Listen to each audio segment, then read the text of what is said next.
Assalamualaikum warahmatullahi wabarakatuh. Saya Vira Ramadanti dari Lokal 3 PAUD B dengan NIM 211550634. Di sini saya akan membuat video jawaban tugas UAS atau ujian akhir semester mata kuliah filsafat umum dengan dosen pengampu Bapak Dr. Amiruddin MPD. Adapun soal yang pertama yaitu periodeisasi dunia filsafat atau abad filsafat dikelompokkan menjadi 4 periode, mulai dari filsafat abad Yunani kuno sebelum Masehi sampai dengan filsafat abad 21 Masehi sekarang. Masing-masing periode mempunyai karakteristik atau ciri khas objek kajian masing-masing. Jadi, yang pertama adalah menjelaskan nama atau istilah dari 4 periode tersebut.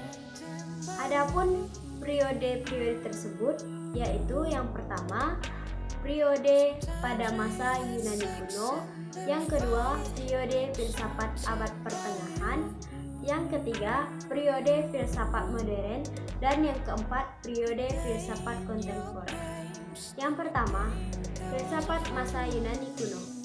Filsafat secara umum sangat dominan, meski harus diakui bahwa agama masih kelihatan memakai peran. Hal ini terjadi pada tahap permulaan, yaitu pada masa Thales 640-545 sebelum Masehi, yang menyatakan bahwa esensi segala sesuatu adalah air, belum murni bersifat rasional. Argumen Thales masih dipengaruhi kepercayaan pada mitos Yunani. Demikian juga Pythagoras 572-500 sebelum Masehi, belum murni rasional. Ordonya yang mengharamkan makan biji kacang menunjukkan bahwa ia masih mempengaruhi mitos. Jadi, dapat dikatakan bahwa agama alam bangsa Yunani masih berpengaruh misteri yang membujuk pengikutnya. Sehingga dapat disimpulkan bahwa mitos bangsa Yunani bukanlah agama yang berkualitas tinggi. Secara umum, dapat dikatakan para filosofos pra-Sokrates berusaha membebaskan diri dari belenggu mitos dan agama asalnya. Yang kedua, filsafat abad pertengahan adalah periode sejarah yang membentang dari jatuhnya Kaisaran Romawi Barat pada abad ke-5 Masehi hingga periode Renaissansi pada abad ke-16.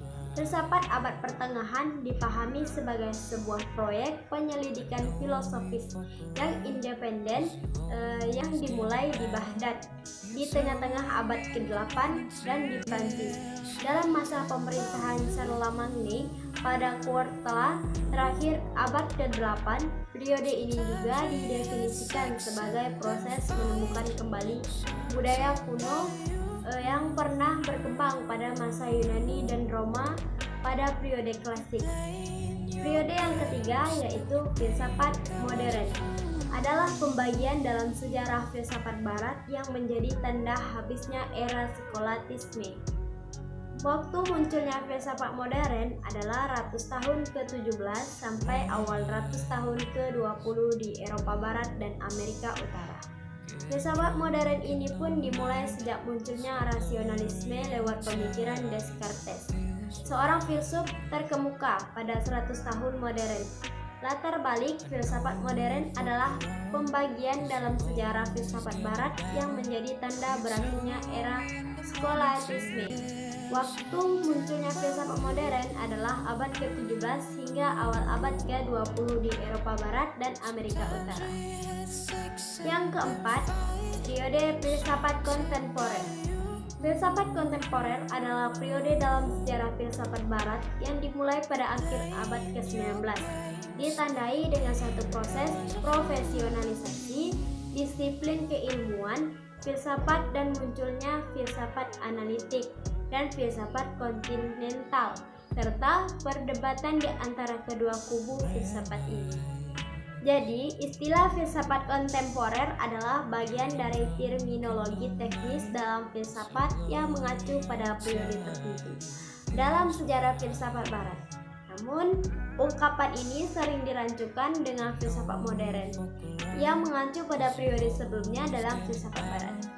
Filsafat pasca modern yang mengacu pada kritik-kritik filsuf kontinental Penggunaan paseo non-teknis yang mengacu pada kerja risalah filsafat teknis. Soal yang B, awal dan akhir dari 4 periode tersebut.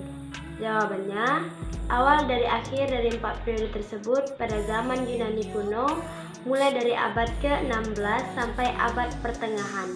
Dimulai dari abad ke-5 sampai abad ke-15. Kemudian abad modern dimulai dari abad ke-16.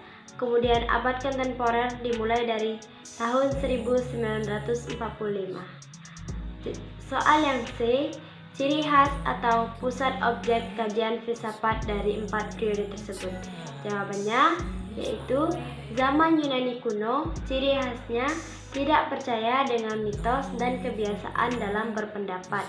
Yang kedua, zaman abad pertengahan, ciri khasnya banyaknya negara kecil. Yang ketiga, abad modern, ciri khasnya menghormati hak kewajiban serta pihak lain. Yang keempat, abad kontemporer, tidak terkait aturan dan perkembangan mengikuti zaman. Soal yang D, 3 orang filosofis yang hidup populer pada masing-masing periode serta pemikirannya masing-masing. Jawabannya, pada zaman abad Yunani kuno, yang pertama, Socrates. Socrates mengubah konsentrasi menjadi berpusat pada pertanyaan mengenai manusia dan masyarakat. Yang kedua, Plato. Menurut Plato, apa yang kita lihat di dunia ini hanyalah bayangan-bayangan, sedangkan yang sesungguhnya adalah yang ada di dunia. Yang ketiga, Aristoteles. Aristoteles berpendapat bahwa apa yang ada di dunia adalah kualitas sesungguhnya dan ide yang muncul dilihat dari sehari-hari. Kemudian, pada zaman abad pertengahan, yang pertama, menurut Agustinus, Tuhan mengetahui segala hal sebelum manusia bertindak. Yang kedua, menurut Aselnus, ia menggunakan pemikiran Plotinus untuk mencapai sebuah teori tuntas dan Kristen. Yang ketiga, menurut Thomas Aquinas, ia merumuskan etika dan doktrin gereja. Kemudian, zaman abad modern, yang pertama, René Descartes berpikiran bahwa kebenaran tertinggi berada pada akal manusia. Yang kedua, menurut John Locke, berpikir bahwa kita adalah fabula rasa seperti kertas putih yang tidak terkena noda. Dan yang ketiga, menurut David Hume, pengetahuan itu bersumber dari pengalaman yang diterima oleh Kesa Indrawi. Yang keempat, menurut abad kontemporer. Yang pertama, Albert Camus. Yang kedua, Charles Darwin. Yang ketiga, Immanuel. Selanjutnya, soal nomor 2. Salah satu periode filsafat adalah abad pertengahan. Pada periode ini, filsafat di belahan dunia barat mengalami kemunduran dibandingkan dengan periode sebelumnya, sehingga abad ini juga dikenal dengan istilah abad ke-8. Namun, di belahan dunia Islam, filsafat mengalami sehingga pada periode ini bermunculan para filosof Islam. Jadi, soalnya, mengapa abad pertengahan disebut juga dengan istilah abad ke-8? Dan apa yang terjadi dengan filsafat pada saat itu? Jawabannya yaitu abad pertengahan sering disebut juga abad ke-8 karena pada abad pertengahan perkembangan ilmu pengetahuan dan kebudayaan di Eropa dianggap mengalami kemunduran dan sangat stagnan setelah runtuhnya Kekaisaran Romawi Barat. Abad pertengahan adalah periode dalam sejarah Eropa dari jatuhnya Kekaisaran Romawi Barat pada 476 Masehi hingga ditaklukkannya Konstantinopel, ibu kota Kekaisaran Romawi Timur, oleh Turki Utsmani pada 1453 Masehi, dan dimulainya periode Renaissance pada akhir abad ke-15. Pada abad pertengahan, Eropa terpecah menjadi negara kerajaan dan republik kecil. Feodalisme menjadi tatanan masyarakat yang dominan dan pengaruh gereja Katolik sangat besar. Soal yang B, Mengapa dan bagaimana filsafat Islam pada abad pertengahan bisa mengalami perkembangan yang pesat? Apakah yang dilakukan oleh para penguasa dan filosofos muslim pada saat itu? Jawabannya, perkembangan filsafat pada masa pertengahan terjadi kemunduran karena sangat dipengaruhi oleh perkembangan agama Kristen. Soal yang C, 5 filosofis muslim yang populer pada abad pertengahan itu serta keahliannya masing-masing. Jawabannya, yang pertama, Al-Farabi 872 sampai 951 Masehi. Abu Nas Muhammad Al-Farabi juga dikenal dalam bahasa Arab sebagai Al-Mu'allim Al-Thani. Ia adalah salah satu filsuf muslim terbesar di dunia. Al-Farabi berusaha membangun kota berdasarkan keadilan, seperti Republik Plato yang mencari kebahagiaan tertinggi bagi warganya yang dipadu oleh pandangan tercerahkan dari para filsufnya. Al-Farabi disebut Muqtadar Khan sebagai muslim pertama yang secara eksplisit mempertimbangkan manfaat demokrasi. Yang keempat, Ibnu Arabi 1165 sampai 1240 Masehi. Ibnu Arabi barangkali adalah pemikiran filosofis muslim yang paling unik, paling membingungkan, dan sekaligus paling mendalam. Dia bukanlah seorang filsuf muslim rasional seperti Al-Farabi atau Ibnu Rushd. Ibnu Arabi mungkin adalah pemikir postmodern dan feminis pertama dalam warisan intelektual manusia. Karya-karyanya Fasus Al-Hikam atau Bezels of Wisdom dan Futuhat Al-Makkiyah, The Meccan of Nins, bisa jadi merupakan puncak pemikiran mistik dan filosofis Islam. Ibnu Arabi memberikan penjelasan yang paling meyakinkan tentang tujuan dan makna penciptaan. Khaldun 1332 sampai 1406 Masehi. Ibnu Khaldun adalah syekh dari semua ilmuwan sosial. Dia adalah seorang filsuf muslim dalam bidang sejarah dan ilmuwan sosial pertama. Ibnu Khaldun dikreditkan sebagai pelopor filsafat sejarah menurut muslim yang memberikan pendekatan sejarah secara empiris dan memperlakukan sumber secara kritis. Dia adalah pemikir Islam besar pertama yang menekankan pemikiran empiris daripada teori normatif. Ia mengembangkan metode historiografi yang menyangkal mitos dan kepalsuan. Ibnu Khaldun memberikan 3 kontribusi yang sangat penting untuk ilmu sosial, yaitu menenangkan pentingnya fakta empiris, mengembangkan teori perubahan, dan mengidentifikasi solidaritas kesukuan sebagai pendorong perubahan. Selanjutnya, soal nomor 3. Anda jelaskan secara rasionalisme pandangan atau pendapat Islam tentang filsafat. Dibolehkan atau dilarang, sekaligus jelaskan pula dalil atau nasnya yang relevan. Jawabannya yaitu mempelajari pemikiran manusia terhadap kehidupan yang dialami ataupun buah dari renungan pemikiran. Hanya saja pada konteks filsafat Islam adalah konteks spiritualitasnya. Filsafat dalam Islam berpedoman pada ajaran Islam untuk membuktikannya adanya Allah. Islam mengkehendaki agar umatnya memikirkan tentang pencipta langit dan bumi, dan pencipta tersebut tentu ada yang menciptakannya. Pemikiran yang demikian itu kemudian menimbulkan penyelidikan dengan pemikiran filsafat. Lalu, apakah filsafat dibolehkan atau dilarang dalam Islam? Jawabannya yaitu tentu saja dibolehkan mempelajari filsafat di dalam Islam. Sebenarnya, filsafat sama sekali tidak bertentangan dengan Islam. Bahkan Ibnu Rashid dalam kitabnya Fa'ah al-Maqal Fima ban al-Hikmat wa al-Syariah min al-Ittisal berpendapat bahwa mempelajari filsafat bisa dihukum wajib.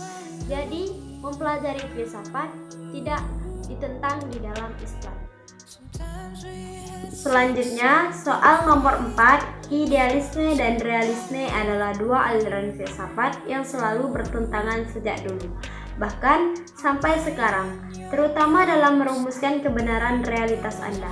Jelaskan konsep kebenaran realitas yang ditawarkan oleh masing-masing aliran filsafat idealisme dan materialisme tersebut.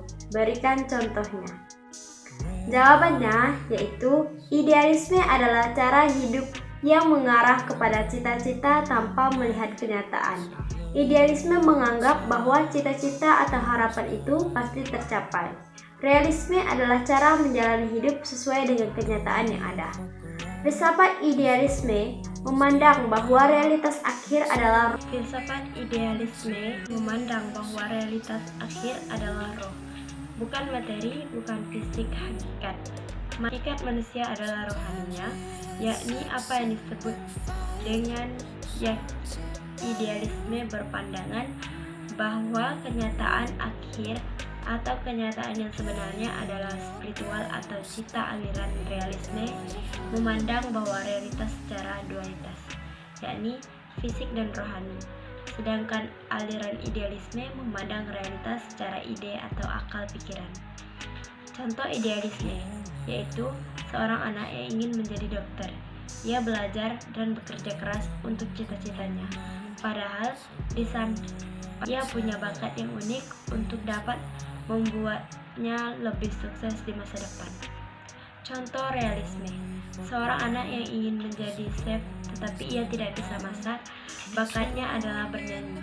Maka ia menyadari bakatnya, lalu ia mulai mendalami bakatnya bernyanyi dan ia melupakan cita-citanya untuk menjadi chef. Selanjutnya, soal yang kelima.